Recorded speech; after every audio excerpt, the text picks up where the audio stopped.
Այսօր հայ գրականության նշանավոր ներկայացուցիչ, գրող եւ հրապարակախոս Հրանտ Մաթեւոսյանի ծննդյան 91-ամյակն է։ Հոբելյանական օրվա արդի Որագիր Նյուզը զրուցել է Մաթեւոսյանի մտերիմ ընկերներից մեկի, հայ գեղանկարիչ, լուսանկարիչ, բանաստեղծ, Հայաստանի Հանրապետության արվեստի վաստակավոր գործիչ Սամվել Սևադայի հետ, հիշելով գրողին նրանց հանդիպումներն ու համատեղ ծրագրերը։ Սևադայի խոսքով Մաթեւոսյանի հետ առաջին հանդիպումը Հայաստանում էր։ Նրան ներկայացրել էին Վանո Սիրատեղյանի միջոցով։ Մինչ այդ անձամբ չէր ճանաչել, սակայն արդեն կարդացել էր գրողի գործերը եւ մեծ ակնածանք ուներ նրա հանդեպ։ Առաջին հանդիպումը կարճ է եղել, առանց երկար զրույցի։ Ավելի ուշ, երբ Սևադան վերադարձել է Լոս Անջելես, տեղեկացել է, որ Մաթեւոսյանն էլ է այնտեղ։ Կապ է հաստատել եւ այդ օրվանից սկսել է նրանց ակտիվ շփումը։ Երբ որ ես նորից վերադարձել էի Լոս Անջելես,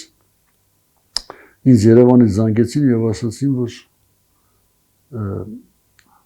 Հրանտ Մաթեւոսյանը Լոս Անջելեսում է, եթե կարող ես գնա իրեն տես։ Ու ես հեռախոսի համարը գտա, զանգեցի, գնացի, ծանոթացանք եւ հենց առաջի օրվանից կարելի է ասել, որ մեր մտերմությունը սկսվեց, որովհետեւ երկրորդ օրը արդեն Հրանտ Մաթեւոսյանի կինը զանգեց ինձ ու ասաց, որ արի քեզ է սպասում։ Ու ես նորից, այսպես ասած, ներկայացա եւ դրանից հետո ամեն օր մենք շփվում էինք, ամեն օր դուրս էինք գալիս, գնում էինք։ Ինքը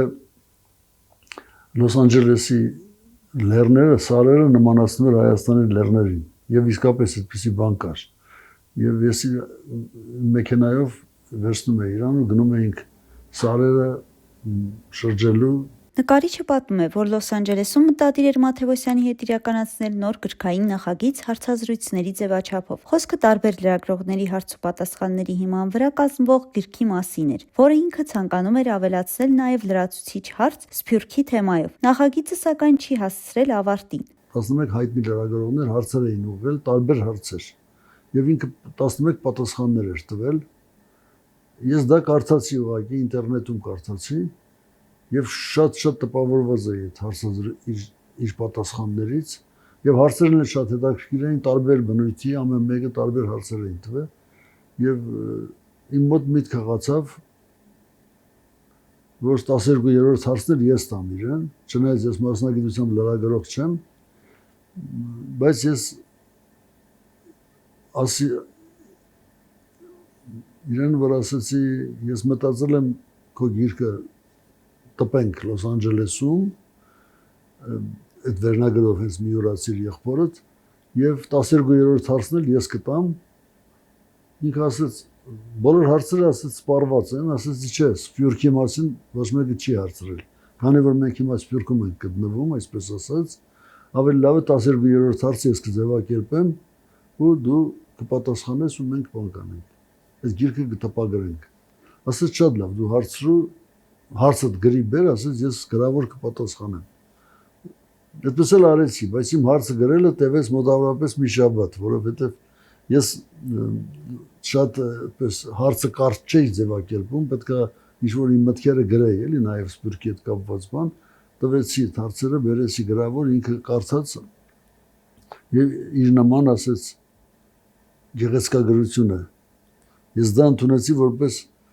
նկատողություն։ Սամվել Սևադայի խոսքով Մաթեւոսյանը խոհուն, հաճախ լռող, բայց խորքային դիտարկումներ անող մարդ էր։ Երկար զրույցների ընթացքում պատմում էր հիշողություններ եւ մտքեր, որոնք ցավով է նշում, չեն ձայնագրվել եւ մնացել են միայն հիշողության մեջ։ Անդրադառնալով նոր սերնդի եւ մշակութային ընկալումների փոփոխությանը, Սևադան ընդգծում է, որ այսօր տեղեկատվության հասանելիությունը շատ ավելի մեծ է, սակայն պակասել է կենթանի շփումը արվեստագետների միջև։ Քանի որ ժամանակները փոխվել են,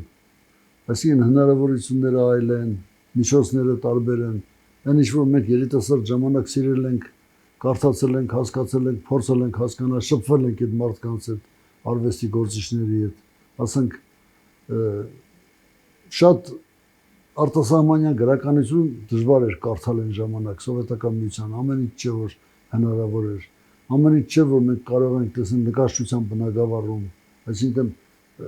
հնարավորությունները շատ չէին, ոնց որ այսօր, չէ՞։ Այսօր հիմա յուրաքանչյուր երիտասարդ, յուրաքանչյուր պատանի կարող է մտնել ինտերնետ, կարդալ ուզած գրականությունը, տեսնել ուզած նկարիչի գործերը, ծանոթանալ, տեսնել իր ուզած ֆիլմերը Մեր ժամանակ երբ որ մենք երիտասարդ էինք, չկար այդ հնարավորությունը, փակ էր։